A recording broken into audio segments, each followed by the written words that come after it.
Detectives uncovered while investigating a powerful political player in Jacksonville. 50-year-old Kent Sturman took his own life in December of last year before investigators could file criminal charges against him. Earlier today, the state attorney's office released copies of evidence that were going to be used against Sturman. News for Jax reporter Eric Avanier joining us live from outside the state attorney's office to explain. Eric.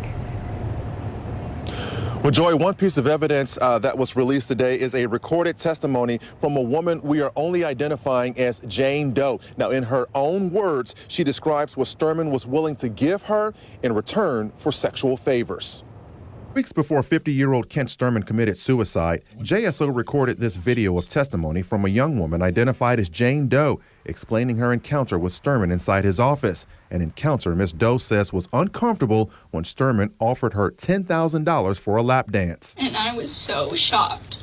I was paralyzed. She says she refused, then said he offered to pay her $5,000 in exchange for cyber sex. And I said no. And he's like, okay, well, what can you give me? Because you can't leave here without giving me something. She says he then asked if she could flash her chest. And I said, okay, just because I wanted to get out of there.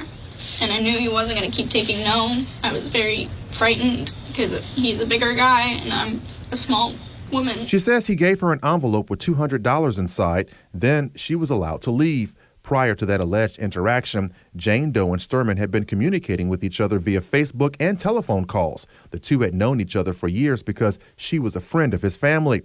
Investigators say in early November of last year, Sturman claimed he could get Doe tickets and VIP access to a Taylor Swift concert in Tampa. Detectives say Doe had no idea that Sturman set up a fake email account and pretended to be a backstage security staffer who was a gatekeeper for VIP access to the concert. Investigators say while under the guise of a security staffer, Sturman coerced Doe into emailing provocative photos of herself and answering a series of personal questions that were sexual in nature. According to investigators, Sturman eventually talked Doe into purchasing her own ticket to the concert and told her he would reimburse her.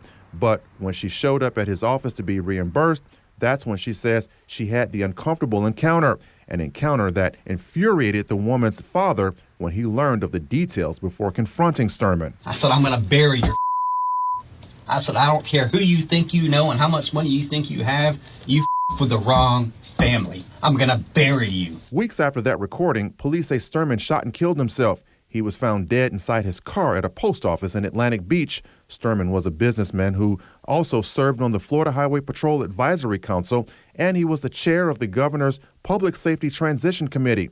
In addition to being a friend of Governor DeSantis and former Jacksonville Mayor Lenny Curry, Sturman was also a well-connected political consultant for the Duval County GOP.